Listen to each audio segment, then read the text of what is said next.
Hello everyone and welcome back to another video from Apps Academy. In this video, I'm going to show you how to download and install the Swagbucks application on your smartphone. So let's get started right away. First of all, open up the iOS App Store or the Google Play Store, depending on your device. And once you open it up, just tap on the search box and then type in Swagbucks and start your search. Once you find the Swagbucks application from the search results, just tap on it and you will now see the install button.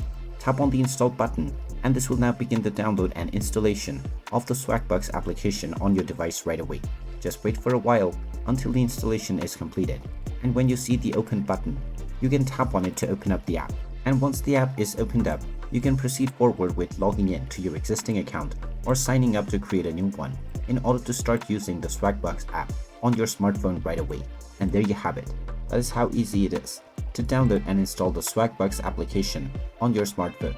If you find this video helpful, make sure you hit that like button and subscribe to our channel if you haven't done so already.